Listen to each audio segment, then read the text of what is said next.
Se você dirige uma entidade imune e está repetindo aquela frase que a imunidade continua, nada vai mudar, eu preciso te alertar que o risco em 2026 não é perder a imunidade, o risco é bem mais silencioso. É o custo tributário de você entrar pela porta das despesas sem crédito e descobrir isso tarde demais, quando o orçamento não fechar. E tem outro risco que quase ninguém está tratando com seriedade. A imunidade não dispensa a obrigação acessória. Se você errar a documentação, classificação da atividade e organização interna, a exposição aumenta muito, mesmo com a imunidade constitucional preservada.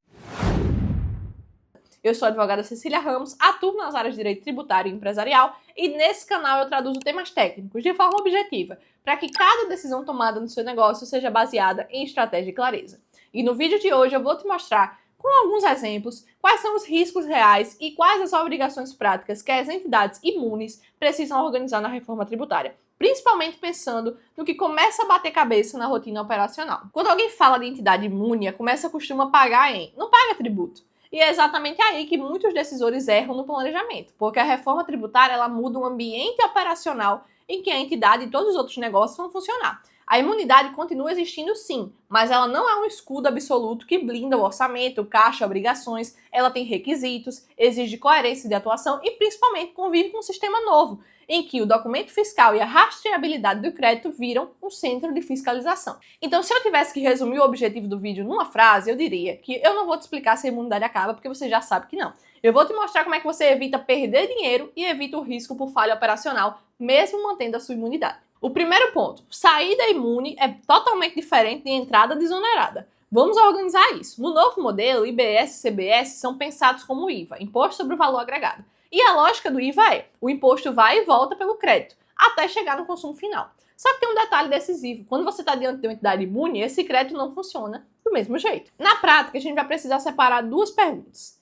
Primeira, na saída, quando a entidade presta, fornece ou realiza atividades vinculadas à sua atividade essencial, cumpre todos os requisitos, a operação tende a estar protegida, porque a entidade aqui não vai ser contribuinte de IBS e CBS na saída. Até aqui, todo mundo ok, certo? Só que o segundo ponto é, na entrada, quando a entidade compra bens e serviços, manutenção, limpeza, energia, software, segurança, terceirizados, essa cadeia pode vir com IBS e CBS embutido no preço e a entidade, por sua natureza, tende a não se creditar, porque ela não vai repassar. Então o tributo não é recuperável, ele vira um custo. Então, quando alguém diz que a minha entidade é imune, eu não vou me preocupar com isso, a resposta deveria ser: a imunidade vai proteger a saída, mas não necessariamente protege o custo que você vai ter. Imagine uma entidade educacional imune que contrata serviços de tecnologia, manutenção predial, alimentação. Se a cadeia desses fornecedores estiver no regime normal de IBS e CBS, o tributo entra no preço e a entidade não vai aproveitar esse crédito. Aquilo vira um custo do projeto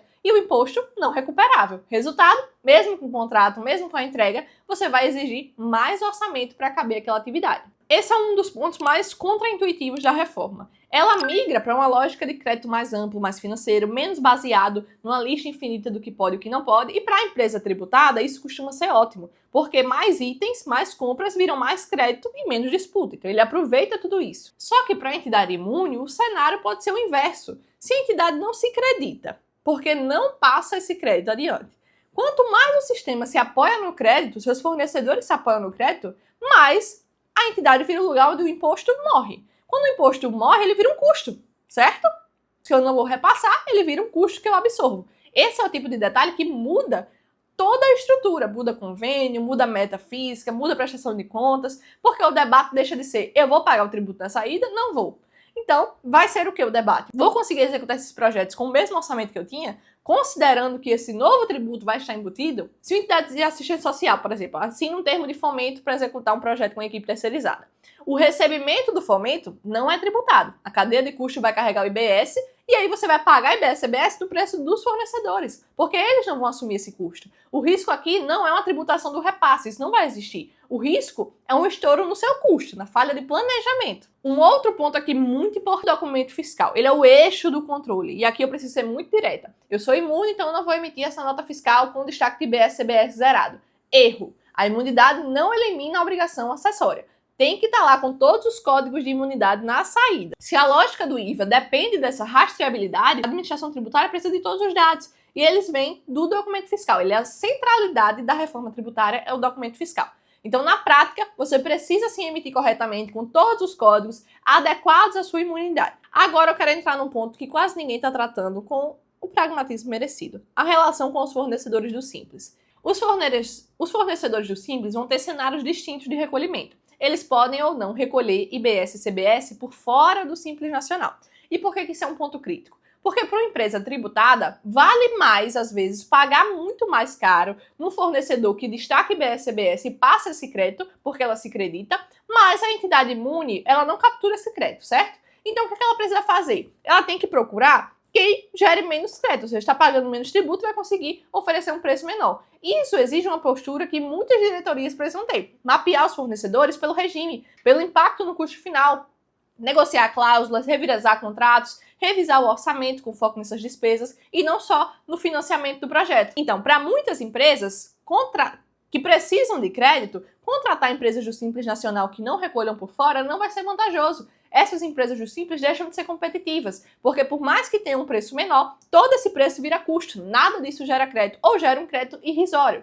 Para as entidades imunes é o contrário: se esse crédito acaba em mim, eu tenho que buscar fornecedores que paguem menos esse tributo, que me repassem menos isso, ou seja, quem está recolhendo por dentro do Simples. Outros pontos que a gente vai precisar considerar: a tributação ela vai depender do município, do estado, porque o IBS vai ser composto por uma parte da alíquota estadual, outra municipal. Então tudo isso precisa ser considerado. O local de prestação de serviço, onde é que é o local da tributação, onde é que eu considero esse fato gerador. O papel do jurídico aqui é fazer com que, juridicamente, a diretoria, o financeiro, o contas a pagar enquadrem com segurança o que é atividade essencial, como é que vai ser organizada essa estrutura, cláusulas, revisão de contrato, para que essa imunidade não seja um custo. Se você tem alguma dúvida sobre como é que a reforma tributária vai impactar o seu negócio ou a sua entidade, para análise do seu caso, os meus contatos estão na descrição. E se esse vídeo fez sentido para você, para alguém do seu time fiscal, compartilha com quem decide o orçamento e os contratos, porque é aí que o risco aparece primeiro. A gente se vê no próximo vídeo.